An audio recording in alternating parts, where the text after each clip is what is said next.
So I was inspired, I guess, a little bit by a comic book channel, uh, ETA Nick, and I don't know what it was, but I just got really addicted to just, I guess, his passion for what he does. And to be honest, like, I don't really see a whole lot of that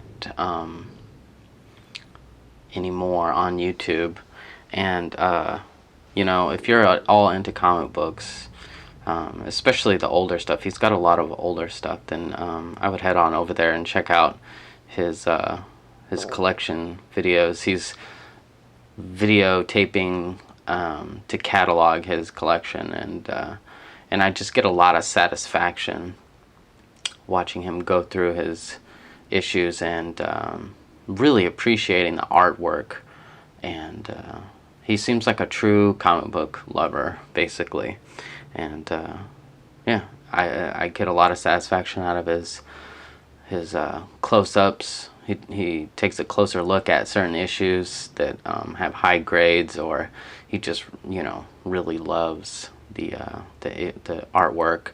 He seems to really love whites too, but yeah. So he basically made me want to make this video, except a little bit different. This isn't a cataloging of any sorts, but there's a pause in this series called Providence, which I have made a video about, and I really enjoy the series, what I've read of it so far.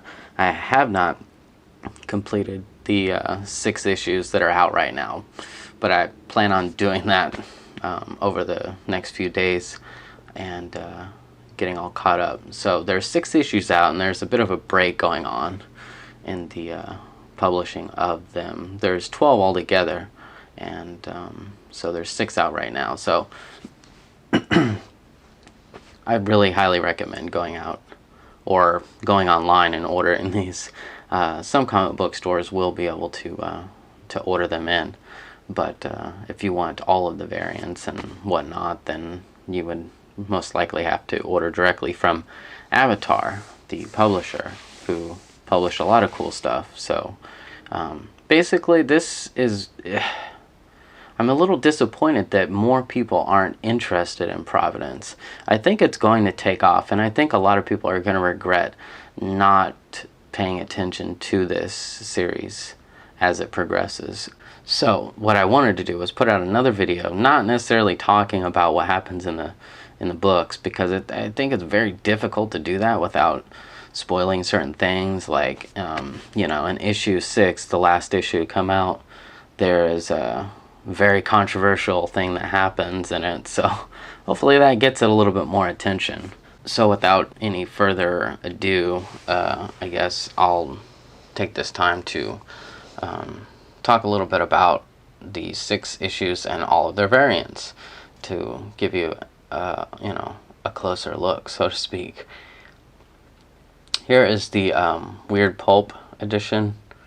This is exclusive through Avatar's shop itself. You have to order it through them, and as you can see, they are $9.99 a piece, and they're in my opinion, these are the top pieces of art for the covers in the series. This, of course, is depicting the Yellow King, or the King in Yellow, which references in this issue the book, the Yellow King, or the King in Yellow. And if you want to know more about that, you can look it up, or you can check out my video. But it basically starts things in the series itself, sort of sets things off. And so yeah, that is one of my favorite covers, if not my favorite cover in the 6 issues that are out. Okay, next we have the regular issue. You'll see this, in comic book stores, if they bother with it at all. It's the cheapest, $3.99, but it's a very nice cover.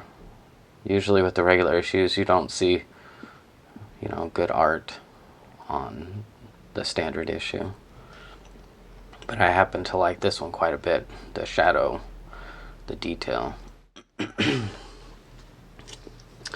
And this is a wraparound cover, and it's a Dreamscape wrap cover. These all have wraparounds, so they extend to the back page, and it's quite nice to be able to, see the whole thing. But in order to do that, you would have to take it out, which I don't think I'm going to do. This is a Pantheon cover. Quite nice. Basically, looks like Cthulhu, basically. Which this entire series is about H.P. Lovecraft and his life and things that happened, and sort of like interweaving,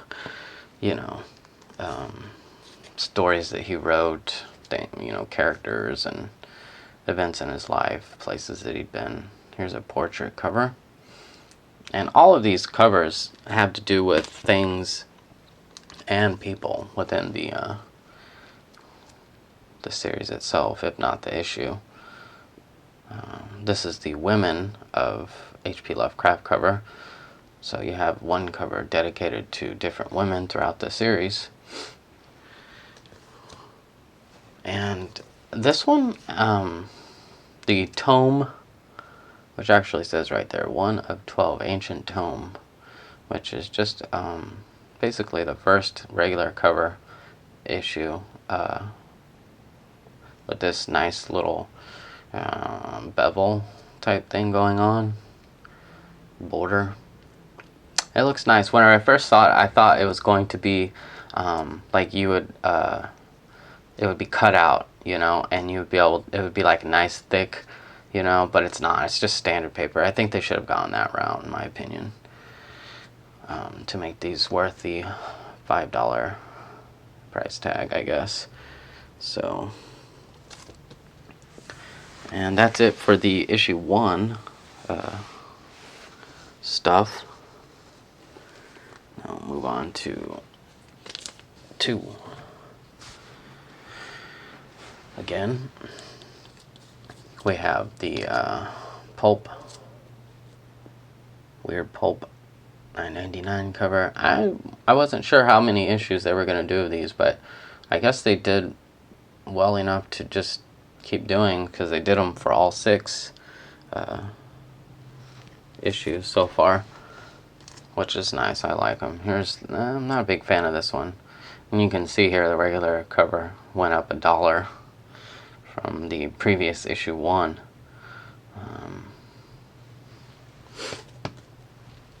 And here is actually another one of my absolute favorite covers, the Dreamscape wrap. And yes,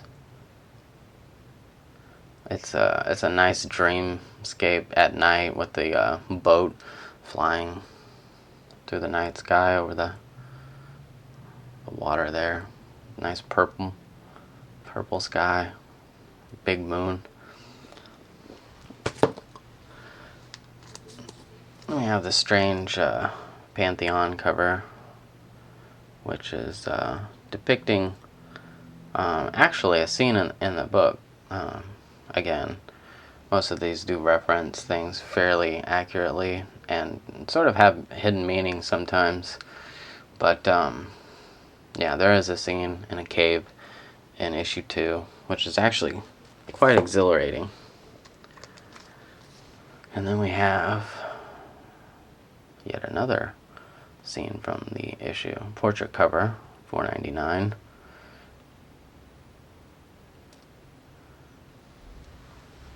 That's a man Robert Black goes to see, and this is the Women of H.P. Lovecraft cover. And of course, this is a woman in the book who's actually an associate of the man you just saw in the previous cover of the portrait. And here we go.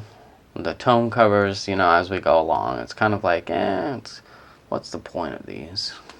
They should have gone the other route. That would have, like a leather, that That would have made these really something special.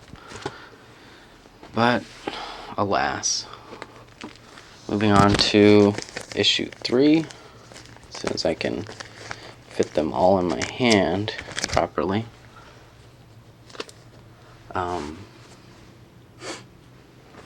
Yeah, again, Alan Moore, he's written some amazing stuff, and it's just, I just don't think that this series gets enough attention. My video that I made has gotten fairly good activity and views and stuff, and I can't even monetize it because of some music I put in there, but I just wouldn't want to change much about it, you know, so I just leave it up because I like the idea that, you know, I put some effort into it, and it's there for a purpose rather than, you know, I don't even know what kind of money it would really make me. But I just think this series deserves the exposure.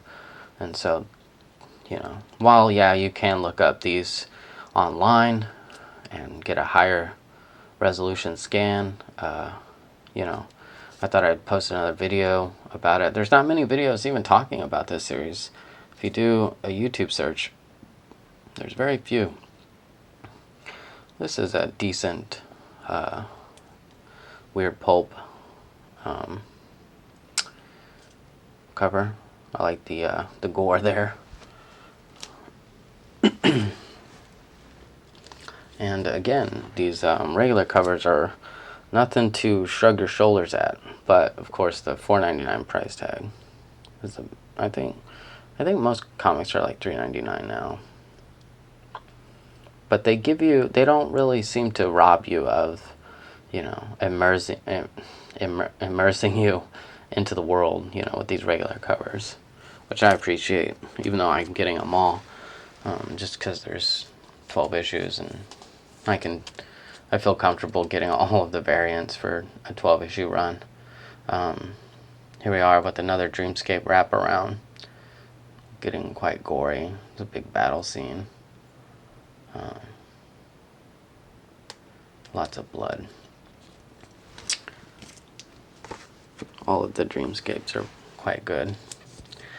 And then we have another Pantheon cover. H.P. Lovecraft monsters at their finest. I haven't read it, but I do know the Alan Moore Swamp Thing. You can get the trade paperback for quite cheap. That's also like highly recommended, and I know the main point and the twist, I guess, within that book, and even so, like I want to get it and read it anyway.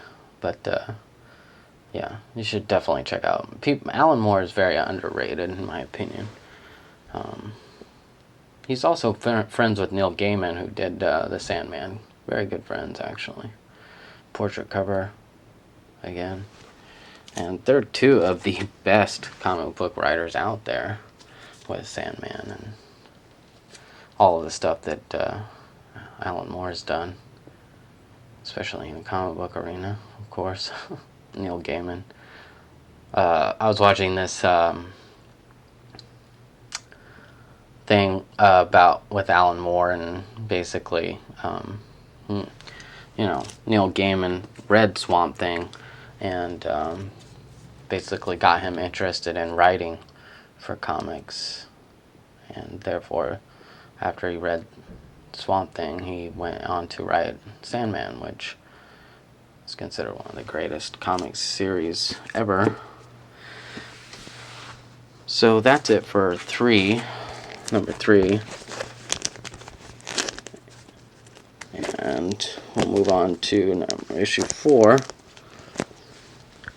Like I said, this video is just there to further put media out there discussing Providence, or trying to get it some attention that it deserves.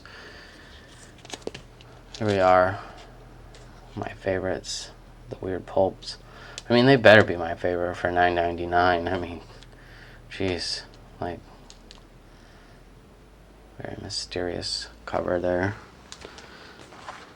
I have not reached up to issue 4. Regular cover. Again, quite nice. Good color, detail, you know, a nice open scene.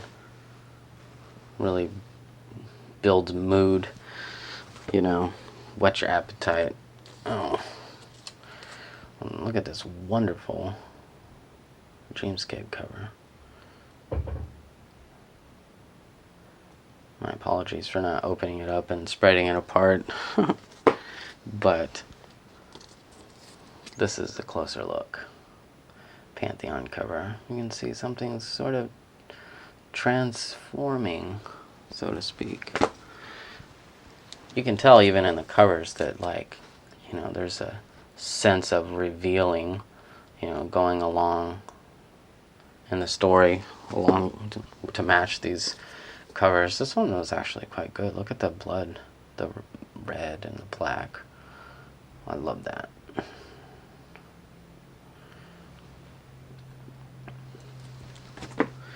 And, you know, the snoozy, cozy little tomes. So that's it for 4. We're almost there. 5. These these weird pulp issues tend to come out a little bit later than the regular issues,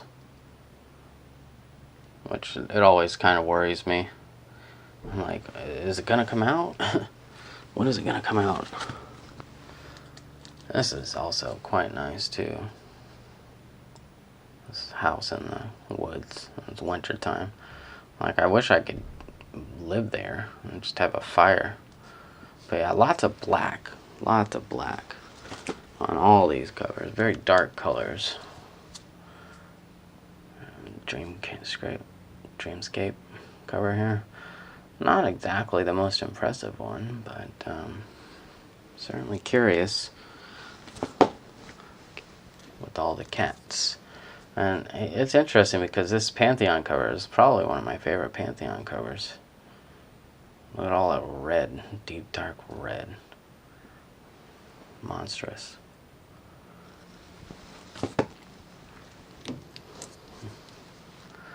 Quite foreboding. Tons of black. Must be quite expensive. There we are. Not exactly a woman, more like a grandmother of H.P. Lovecraft. But still. And we see the same cabin. Nice little cottage in the woods. And finally, we are up to 6.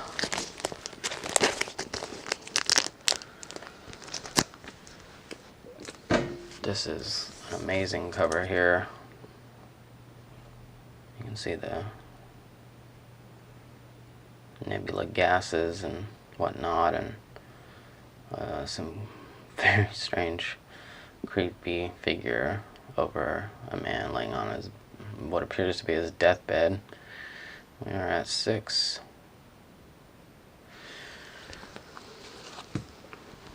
Very good cover. And regular cover here. Quite nice. Looks like an asylum. Tons of black. Here is actually another one of my favorites, which happens to be a Dreamscape. Very awesome cover there. And if you have a chance, I mean, you can look these covers up, the wraparounds, and get a full scale view of the other side of it. Pantheon cover, big toad.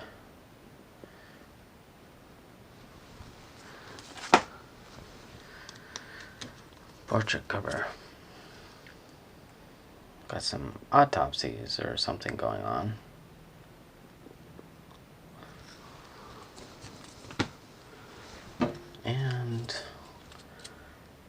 this is a very interesting cover because of what happens in this issue. And if you haven't heard about it already, I'm sure you will. I'm sure you will. There'll be some controversy. She's 13 years old, just FYI. And this is Alan Moore we're talking about here. A writer known for grabbing the spotlight, getting attention, and creating controversy. And that concludes Providence. So yeah, I hope you enjoyed it, and check out this comic book. Not enough people, I think, are checking it out. Those weird pulp issues are limited to 1,000. There was only 1,000 of them printed. So if those interest you at all, like, you might want to get on that and take advantage of the downtime, the pause in the series to read up on it and catch up before it finishes up. And I guess that's gonna do it for me. Later.